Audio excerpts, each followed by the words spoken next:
truth you find is the key now. Reach your fear and you will all be free now. Community, it's time to get better.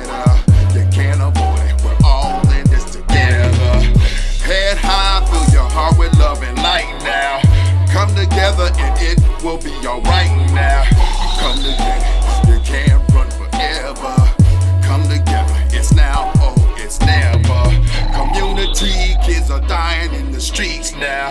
Change your mind, unity is all we need now. Community, kids are dying in the streets now. Change your mind, unity is all we need now.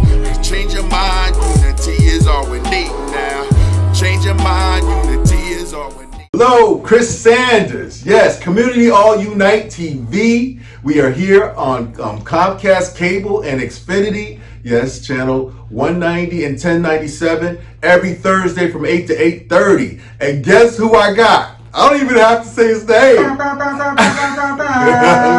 Lord, the Lord's in town.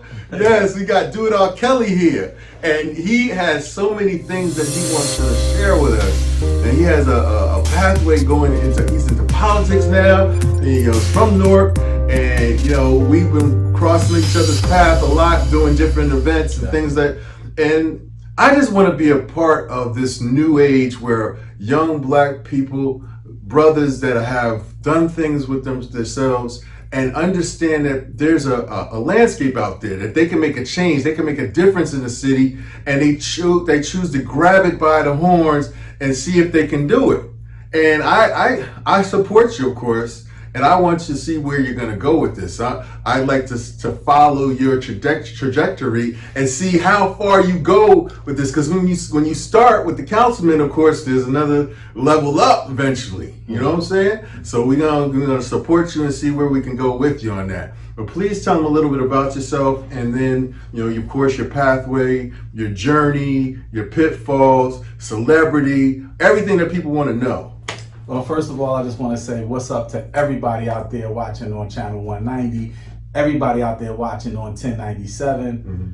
It's your boy Dupré Kelly. We, Newark in the building. We're gonna put the Newark hat down for a minute though. But it's an honor to be here with you, Chris. Like you said, we've crossed pathways, all moving through maneuvering through our city, Newark, New Jersey, and the surrounding cities. Mm-hmm. My pathway is, it's funny, I hear that word a lot, especially dealing with politics. They always talk about your pathway. Mm-hmm. Where does your journey lead you to? What is the pathway for this? What is the pathway for that? And I think about my journey about Newark, New Jersey. I'm just such a Newarker that I've always wear Newark on my hats, Newark on my shirts, and I always represent this city coming out of the group Lords of the Underground. Mm-hmm. We've had great success in the 90s, selling millions and millions of records, traveling the world, being on television, being on the radio, and it gave us a certain type of celebrity. But before that, wanting to be a rapper, my pathway, the start of my pathway was right here in Newark, New Jersey, right here in all 5 of the wards. And I grew up in I lived in a lot of the wards. I lived in all of them except the East Ward. Okay. I lived in the South Ward, the North Ward, the Central Ward. But I really give the claim to fame of my pathway really starting in the West Ward. Yeah. I moved to the West Ward when I was about 10 years old. And that's where I learned everything. I grew up on a street, 19th Street, between 13th Avenue and 12th Avenue. I did all elementary schools here and high schools here. When I lived in the South Ward, I went to Petshine Avenue School. And I also lived in the other part of the South Ward and went to Madison Avenue School. But where I really started to come into my own is when I moved to the West Ward and went to 13th Avenue School, graduated from 8th grade there, hung around all my friends from 19th Street, the South Orange Avenue area. All of us, we grew up in that West Ward. So when they went to West Side, I would hang in the hallways with them and be in the hallways. But my mother, being though she noticed that I was hanging around with these guys and didn't go to the school, she wanted me to separate me from that so I can have another outlook and I wouldn't just fall into the mix of what was going on in our neighborhoods. And she sent me to Newark Tech. and it was probably one of the best decisions. That's where, you know, I learned to keep honing in on my hip hop talents. But when I say hip hop, people just think of a rapper, but you know, that's older people. But it's more than just rapping. You know, it's creative writing. It's exploring your creativity of who you are and the place that you come from. Hip hop music, rap music has always talked about social justice issues because it was a genre of music that was left out. It wasn't initially put on the radio. It was always looked at as the stepchild of R&B and all of this, but now it has become the pop culture. And with that being said, become the pop culture, it has become a $1 billion industry. And that $1 billion industry has allowed me to travel the world. And before I got into the hip hop, after I left Newark Tech, I went away to a HBCU college, and that's what people don't know about me, is that Lords of the Underground, we never disrespected women in our records. We never had, as Bill Cosby say, the filth farm, filth mouth. You know, we never sold a bunch of drugs in our music. We never killed 30 people in the first verse of our music. So, you know, they say be careful what you do in the past because it could come and bite you in the future.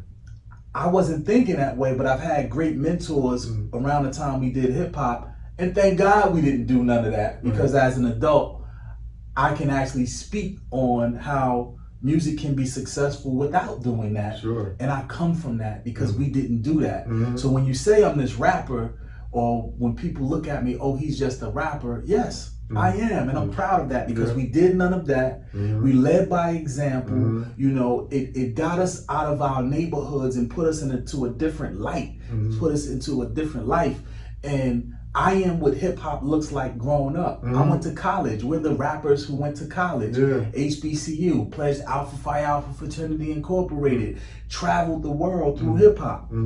One of the best educations, I had a great education at Shaw University in North Carolina, Raleigh, North Carolina, but one of the best educations for me was traveling the world through hip hop. I lived in Paris, France for a year. I lived in California for a year. I lived in Brooklyn for a year. But traveling the world, traveling to different countries, you know, from Switzerland to Germany to Africa to South America, you know, just to Asian continent. It was just an amazing experience. Experience really is the best teacher because I got to see how people lived, you know, how they function in society, in their society. I even got to see what America was saying about certain countries through our news outlets, but it's a different effect when you're there.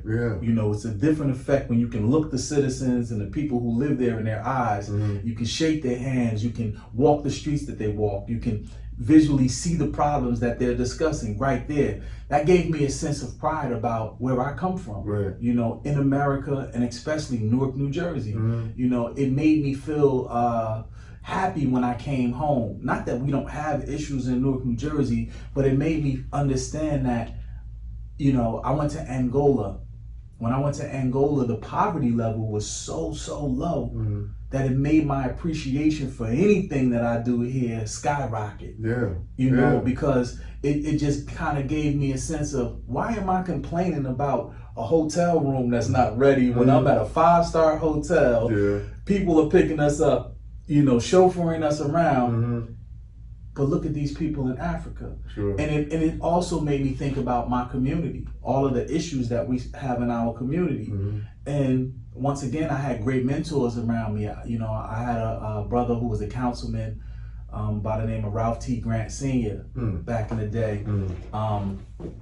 And a brother by the name of Hafiz Fareed, and my dad, and so many different people around me that I had this platform as this hip hop celebrity.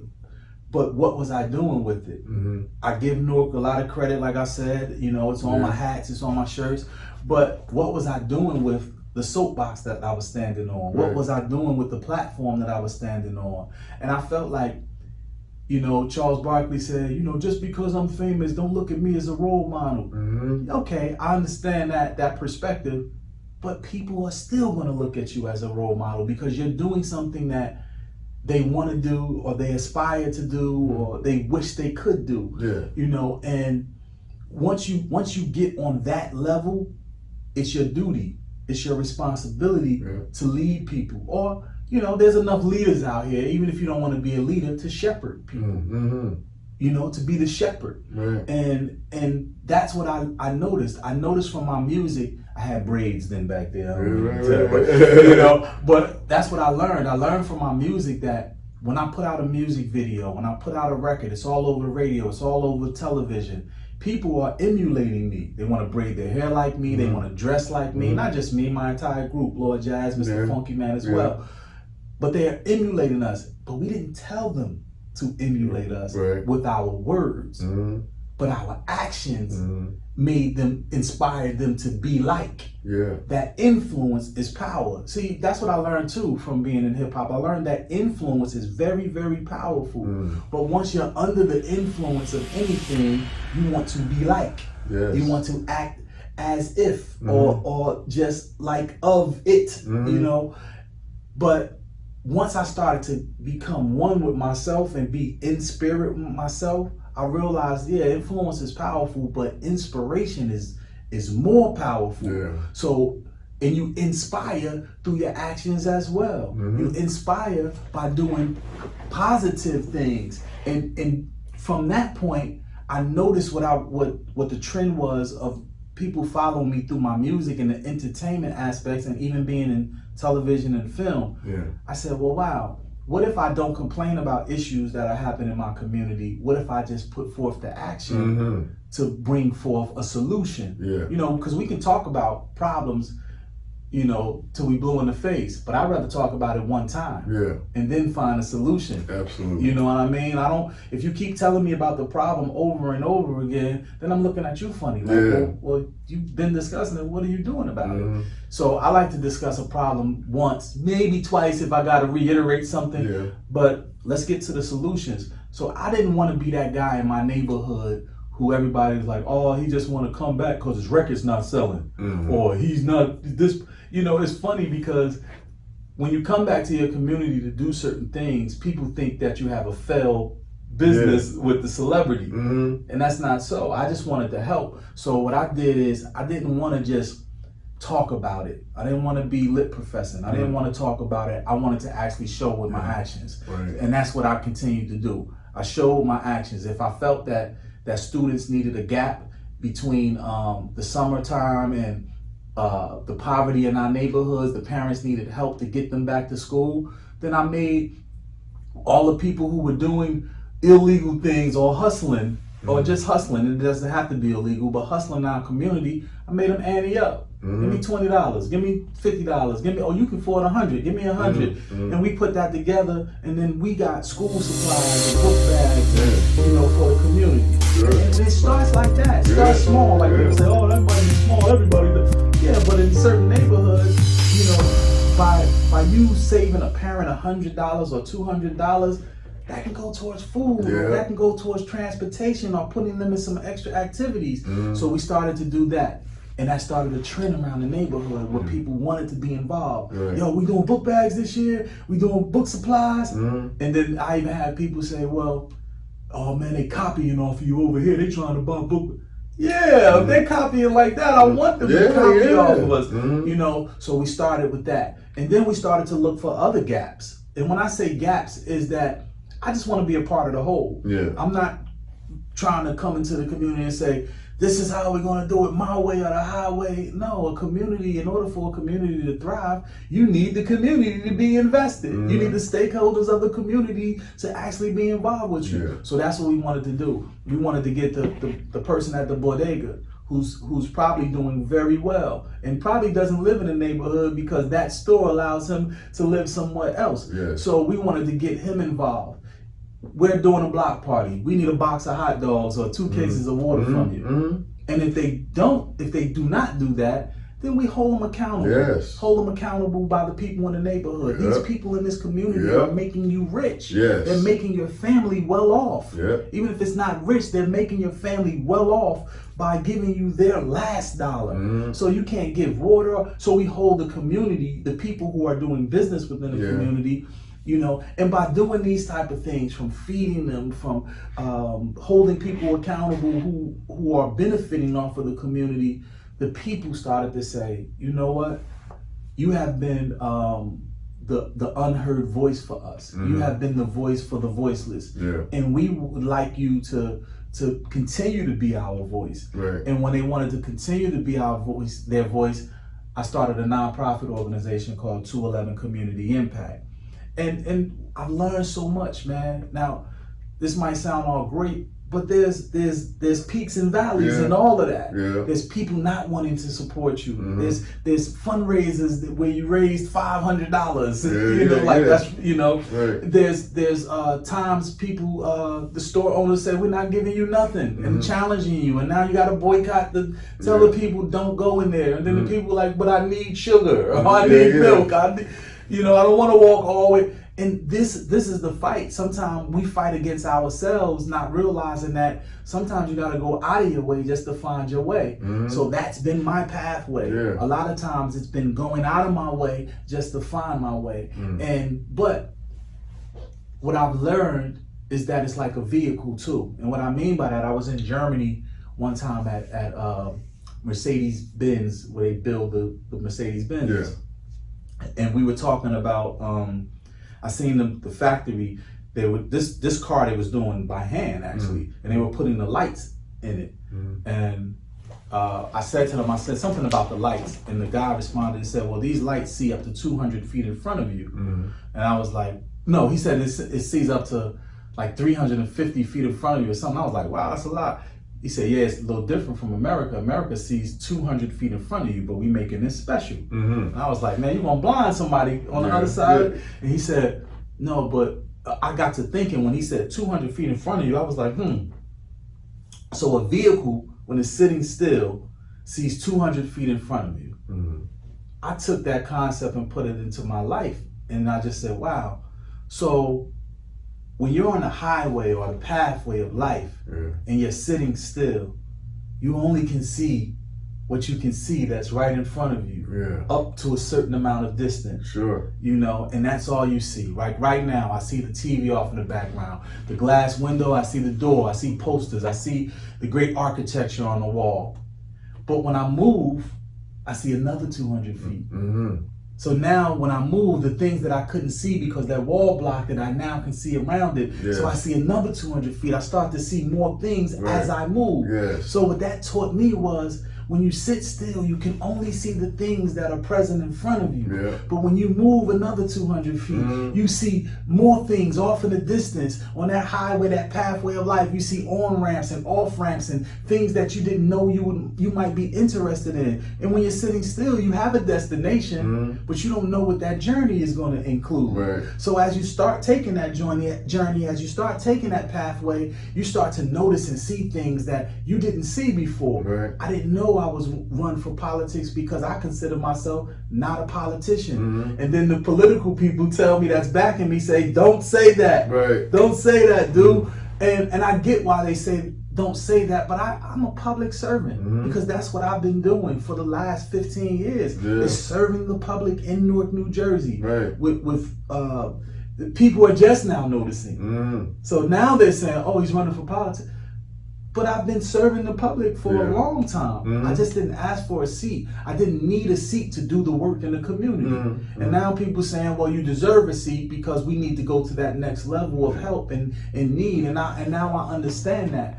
But, you know, on that pathway, on that journey to life, man, on that highway, it's just, as you move, you start to see other things that you didn't even realize you would be even interested in. And for me, politics is one of those things. I didn't think I would be interested in politics, but on that highway, I started to see on-ramps and exit ramps and things that make sense, that can assist the journey while I'm trying to get to this destination. And that destination is just trying to be part of the whole to help the community. Sure. I have a question, and this was popped in. It's a tough question. And it has to do with the naysayers. It has to do with other activists or radical, some people call them radical, people that are, going to council meetings and pointing fingers and cursing out the council and stuff like that. How would you address those people with a lot of their grievances? How do you find the middle ground with those people when they seem like they have all the facts? Mm-hmm. And so I'm just like, should I give them a platform? As part of me is like, no. If I want to make sure, I want to maintain a relationship with my mayor, mm-hmm. which I truly believe is doing really well and doing good things for the community. I don't want to give a person that's saying something opposing the mayor mm-hmm. a platform. Right. But how do you navigate that middle ground? Well, it's tough. It's tough to navigate that because you have a lot of people who are just, you heard it say, they yelling loud but saying nothing. And for me, I just believe sometimes in order to tell a lie, you must first know the truth. Mm-hmm. So they do come with remnants of facts. Right. But it's not understood by them because they're not privy to those meetings. Right. They're not privy to those at the table discussions. Yes. So they go off of what the media prints. Mm-hmm. They go off what social media prints. Yeah. Or they go off of other people who actually been in a situation and still don't have an understanding Mm-hmm. about that. Mm-hmm. Information changes situations. Sure. And sometimes if you get the wrong information, Mm-hmm. the situation that you create in your mindset is not the actual fact. Mm-hmm. So you get a lot of these people who have remnants of truth and they yelling, and some of it might seem like it's correct, but you don't know the backstory. Right. What they say that one hand wash another, mm-hmm. and both of them wash the face. Mm-hmm. Sometimes they don't even get to come together to wash the face. Yeah. And what I mean by that is that, let's take for example, if you have someone talking about housing or whatever it is in the community, mm-hmm. and they have all of the information that the media put up. The media is a business. Yeah. They put the catch titles and things with the bait, what they call right. it, bait, catch bait. Right. They put catch bait out there so they can sell newspapers. Right. So they can sell, get people now to click on their mm-hmm. websites mm-hmm. and things of that nature. So we have to understand the politics behind everything. Sure. Not saying that all of the people who yell and they talk are all the way wrong. They're just not privy to the private information. And I'll give you another example.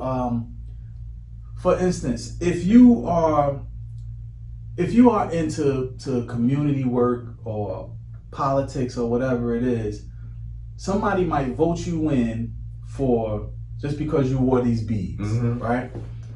And they vote you in because you wore these beads, but you run a city, mm-hmm. and then the governor tells you, Chris, we love your beads, but we're going to Trenton and we don't need you to wear them because we're getting something for the state, and mm-hmm. I need you not to wear the beads. Right. But your constituents are like, we voted for him because he's not going to take those beads off. Mm-hmm. But if you take the beads off to go to Trenton gets more money, so now the governor can give you more money for more beads, so everybody can wear the beads. Mm-hmm. But the people who voted you in, they don't know that backstory. Right. They don't know that story. They don't know how you have to maneuver through politics mm-hmm. to get them what they need to get them up the road of life, to get their journey moving mm-hmm. forward. All they know is we voted for you because you have on the beads and you took them off when you went to Trenton. That's not why we voted for you. Yeah. So now they start this smear campaign and this yelling at you, not realizing that you're going to save their life in the end because of all of these new finances that are coming in to create new programs. Yeah. So they can't see the forest before the trees. You know what I mean? Yeah. So and that's understandable, but people need to be patient. And that's why certain terms are 4 years, because it takes things didn't get messed up overnight, and it's not going to take a politician or somebody who serves the public overnight to fix it. Sure. So you have to be patient with them.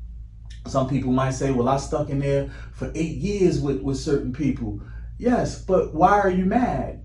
Are you mad because you didn't get personally what you want, or your family member didn't get what they want, or you mad because the city is not not growing? Right. Or are you mad because things are not happening in the city? Then vote the person out. Yeah. You know? Yeah. And that's what it is. You can vote here. You know what I mean? There's a democracy. You can vote for this person or that person. Sure. And if that person keeps winning, then maybe it's time to think about what your decisions or what your gripes is about that person. Right. Maybe their politics just don't align with what you're talking about. And even if it doesn't, if you're a resident of this city, if you're a resident of that municipality, if you're a resident of that state, if you're a resident of whatever that vote has taken place, you have to live there.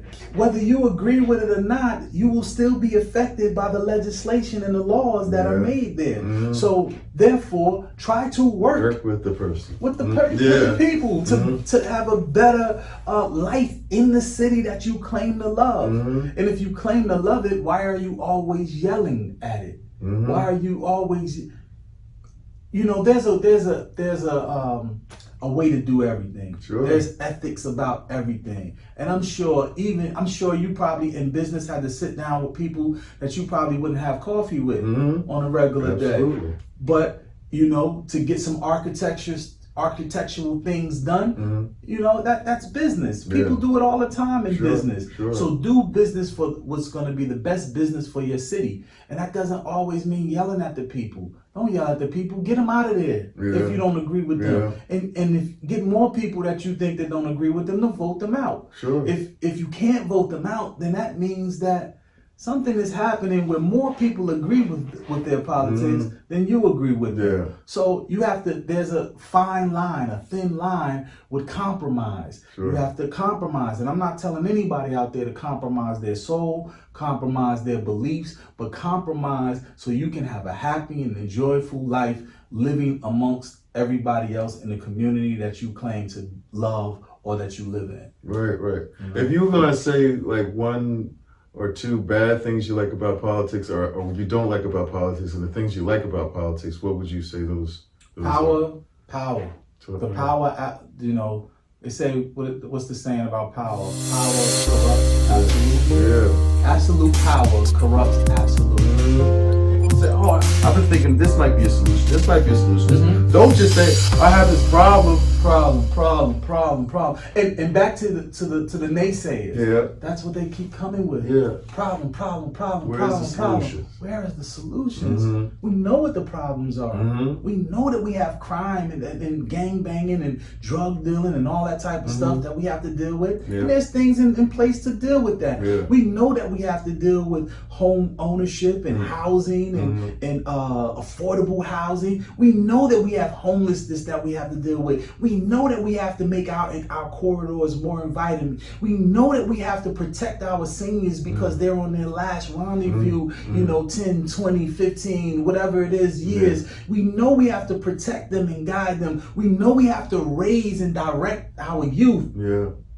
How? Right. There you go, man. Comcast Cable and Xfinity has given us a platform. We're using it on channel 190 and 1097 every Thursday from 8 to 8:30. Thank you, Do It All. Kelly came up in the spot. Keep the faith, y'all. Yes. It's your boy, Dupré Kelly, man. Look, let's do it right for the West Ward, man. Do it all for the West. Dupré Kelly, you know, May 2022, man. Your new West Ward councilman. Great. Over and out. Salute. Community. It's a fight now. Right now. It's a fight now. Community. It's a fight now. Head high. Get ready for a fight now. It's a fight now. Eyes wide. It's now. It's a fight now. It's a fight now. Just remember and fill your heart with love now. In your truth, you find is the key now. Reach your fear and you will all be free now.